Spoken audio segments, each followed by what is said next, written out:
Hello everyone, आप सबका स्वागत है मुस्तारा खातून चैनल पर। आज मैं आप सबके लिए एमसीक्यू क्वेश्चन आंसर लेकर आई हूँ हिंदी पेडागोजी के, जो कि बहुत ही इम्पोर्टेंट है। कई बार आ चुका है सी टेट में, यूपी टेट में, एमपी टेट में। सबकी तैयारी जो भी कर रहे हैं, जैसे टीजीटी, पीजीटी या डीएसएसएसबी, सब में मददगार साबित होगी। तो चलिए मैं आपको अच्छी तरह से बता देती हूँ। सबसे पहला क्वेश्चन क्या है? भाषा शिक्षण की पद्धति नहीं है।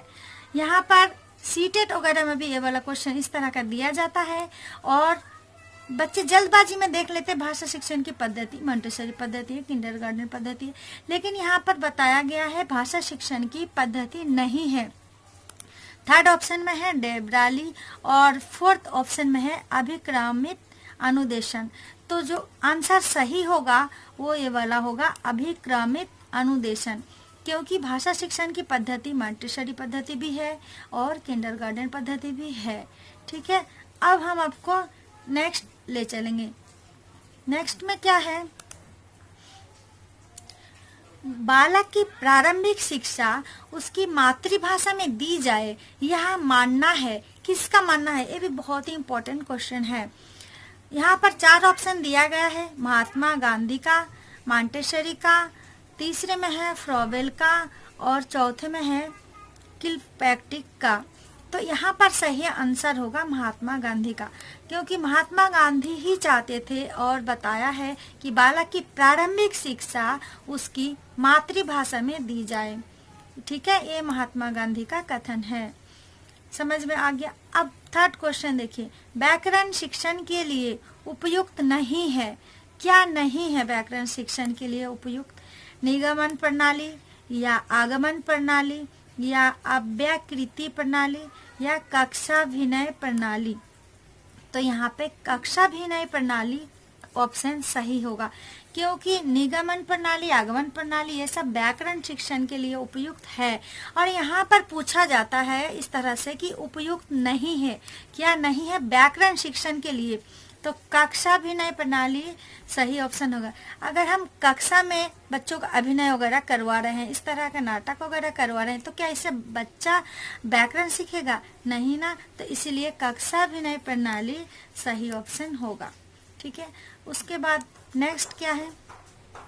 हिंदी गद्य शिक्षण की पाठ योजना में उद्देश्य कथन आता है प्रस्तावना प्रश्न के पश्चात या पूर्व ज्ञान या आदर्श वाचन के पश्चात या मौन वाचन के पहले।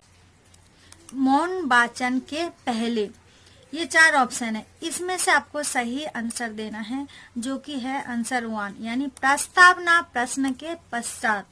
प्रस्तावना प्रश्न के पश्चात क्या आता है? हिंदी गद्य शिक्षण की पाठ योजना में उद्देश्य कथन आता है। उसके बाद नेक्स्ट चलते हैं। शब्द का अर्थ स्पष्ट करने हेतु कौन सा तरीका सर्वाधिक उपयुक्त है? सबसे ज्यादा उपयुक्त तरीका कौन सा है? शब्द का अर्थ बताना है, स्पष्ट करना है शब्द का अर्थ। व्याख्यान या वाक्य प्रयोग या भ्रमण या चित्र वर्णन। चित्र वर्णन करते करते तो कर सकते हैं, लेकिन सबसे अच्छा जो होगा, बेस्ट ऑप्शन जो है वो क्या है? दूसरा, यानी वाक्य प्रयोग। ऐसा क्यों?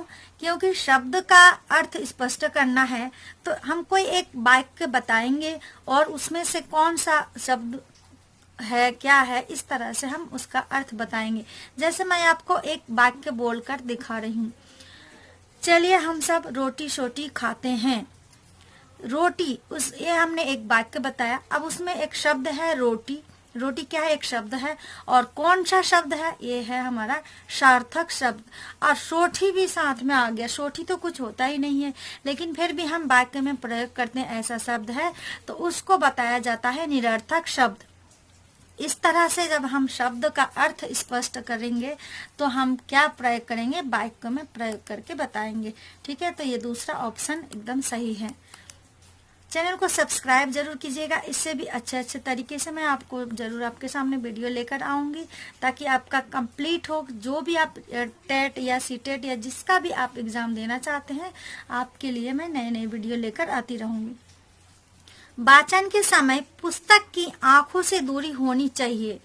कितनी दूरी होनी चाहिए? जब आप पढ़ाई कर रहे हैं तो पुस्तक यानी किताब कितनी दूर होनी चाहिए, ये आपको खुद को भी पता होना चाहिए और यह चीज आप अपने बच्चों को भी जरूर बताएंगे, यानी सभी स्टूडेंट्स को बताना बहुत जरूरी है। तो ऑप्शन में यहाँ पर क्या है? 10 इंच, 9 इंच, 11 इंच या 12 इंच। तो सही आंसर होगा 12 इंच। 12 इंच आप कैसे याद रखेंगे? 11 inch, 12 inch, 9 inch, 10 inch option एक जैसा लग रहा है, एग्जाम में अगर आ गया तो आप इसको याद रखेंगे 1 फुट की दूरी होनी चाहिए। 12 इंच यानी 1 फुट, ठीक है, तो 1 फुट की दूरी होनी चाहिए। नेक्स्ट क्वेश्चन देखते हैं, किस दृश्य उपकरण में पारदर्शी यानी ट्रांसपेरेंसी का प्रयोग होता है? दृश्य उपकरण में तो कौन सा होगा? यहाँ पर 4 ऑप्शन क्या क्या है? पहला ऑप्शन में है स्लाइड प्रक्षेपक, दूसरा है ओवरहेड प्रक्षेपक, तीसरे में है अपारदर्शी प्रक्षेपक और चौथा ऑप्शन है फिल्म स्क्रिप्ट में।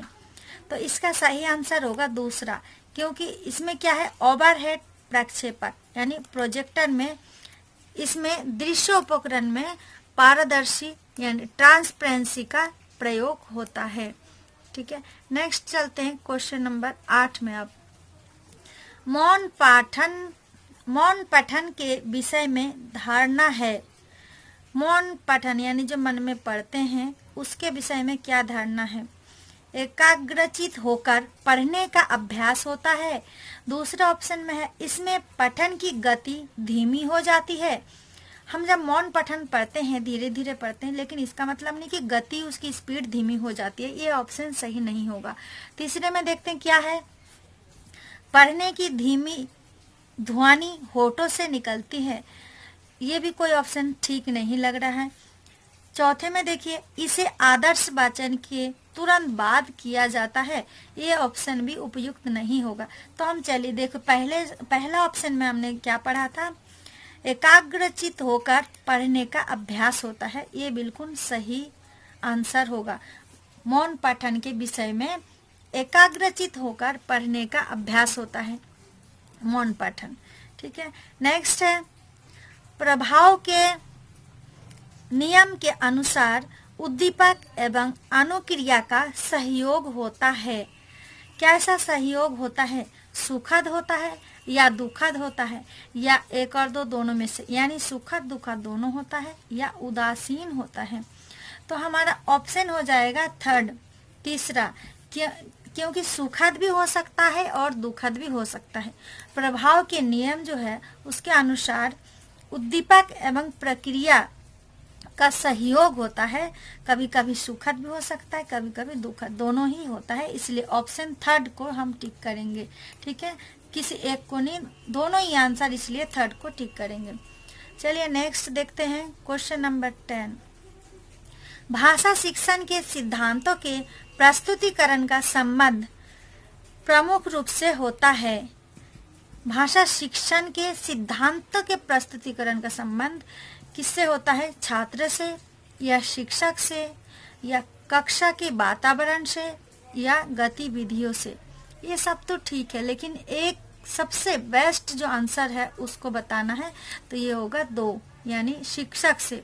भाषा शिक्षण के सिद्धांत कौन देगा? शिक्षा, भाषा का शिक्षा कौन देगा वहां पर? यहाँ तो सही आंसर हो जाएगा शिक्षक से, ठीक है। नेक्स्ट देखिए, भाषा शिक्षण के चुनाव की जाने वाली शिक्षण विधि किस पर आधारित होनी चाहिए?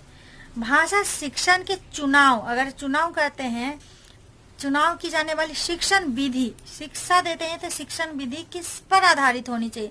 ये बहुत ही इंपॉर्टेंट क्वेश्चन है और यहाँ तक कि सीटेट में भी आ चुका है।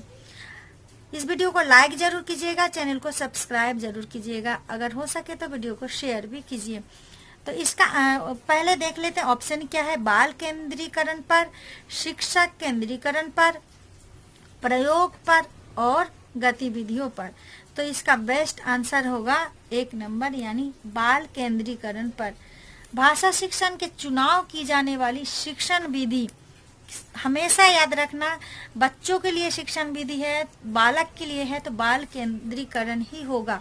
बच्चों को सिखाया जा रहा है, बालक को सिखाया जा रहा है, तो बालक के जैसा ही होना चाहिए शिक्षा, ताकि वो सीख सके, शिक्षा ग्रहण कर सके।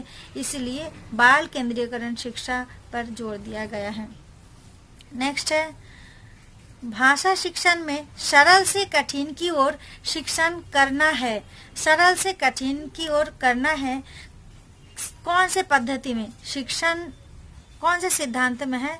शिक्षण सिद्धांत या शिक्षण सूत्र या वैज्ञानिकता पर या दार्शनिकता पर?